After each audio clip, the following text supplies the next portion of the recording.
In just 10 minutes, get 10 powerful takeaways from the 2-hour conversation between Tim Miller and Tommy Vietor on the Bulwark. They discuss about Alex Jones's opinion that Trump is dying. Plus, hear about Trump's FBI raid on John Bolton, the rise of Gavin Newsom, and the crisis in Gaza. Stay till the end. You won't want to miss this. Takeaway 1. Alex Jones thinks Trump is dying. The interview begins with Tim Miller and Tommy Vietor laughing about Alex Jones and his latest bizarre claims about Donald Trump's health. Jones has started saying that Trump is sick, weak, and even close to dying. They joke about how Jones often sells fear to his audience, but this time he seems genuinely worried about Trump's appearance, his cankles, and even his weight.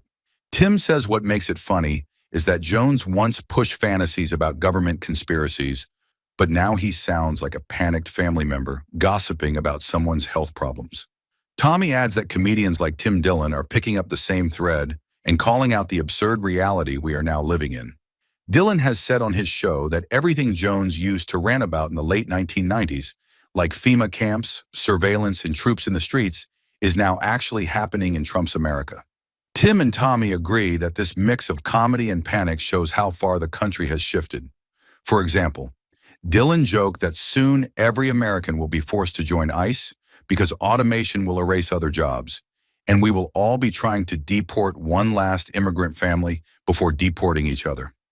It is meant as humor, but it underlines the point that Trump's vision of law and order is both ridiculous and scary at the same time. Now let's move to the next takeaway. Takeaway 2. Trump using raids to scare enemies. After the laughs about Jones, Tim and Tommy shift into serious ground by looking at the FBI raid on John Bolton's house. Bolton was Trump's national security advisor and later a critic.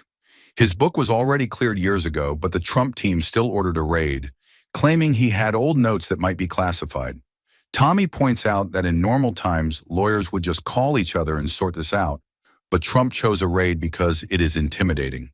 Tim adds that this feels less like protecting security and more like punishing critics. The raid, they argue, is not about safety, but about showing that Trump can use the FBI as a weapon. For example, Bolton is not exactly hosting wild parties where spies can walk in, unlike Trump, who had classified files at Mar-a-Lago sitting in a ballroom next to the guests. Yet it was Bolton who got a dawn raid years after the issue was supposedly closed. Now let's move to the next takeaway. Takeaway 3. Fear of an enemy's list is real. Tommy Vietor tells Tim Miller that Trump allies such as Kash Patel openly keep lists of people they want punished. These enemies lists are not just for big names like John Brennan, but also for mid-level staffers in the intelligence and defense communities. Tommy explains that some people are already losing jobs or having their clearances stripped just because they spoke out against Trump. Tim says this is how authoritarian leaders usually operate. They do not need to punish everyone, they just need to target a few and spread fear. That fear then silences the rest. For example, Tulsi Gabbard recently helped push to strip dozens of people of security clearances, even though some had not held clearances in years. The act was pointless for security, but powerful as intimidation. Now let's move to the next takeaway. Takeaway 4.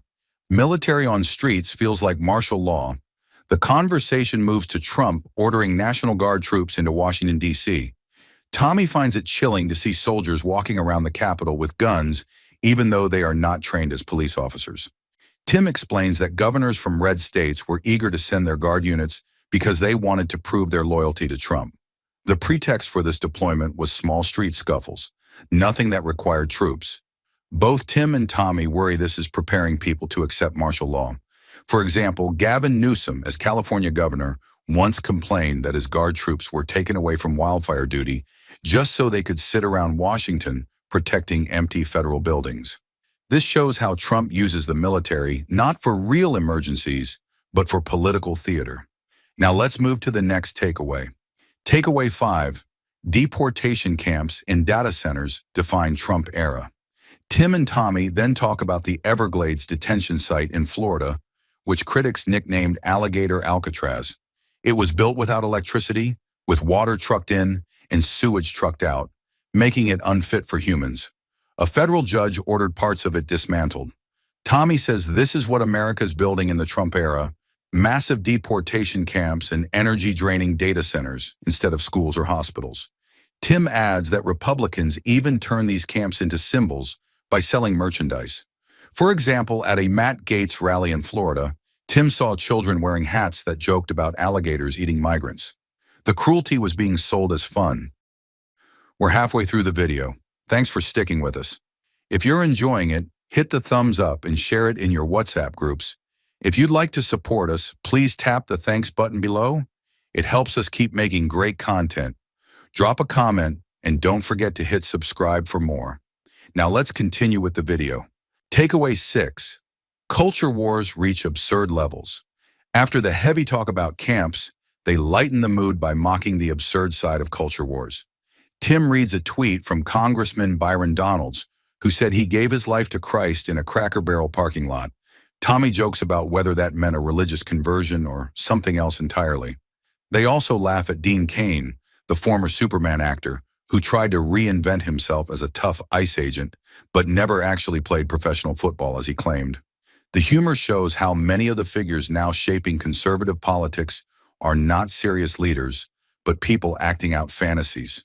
For example, right-wing media personalities like Benny Johnson openly cheer for migrant cruelty as if it were entertainment, proving how culture war antics replace real debate. Now let's move to the next takeaway.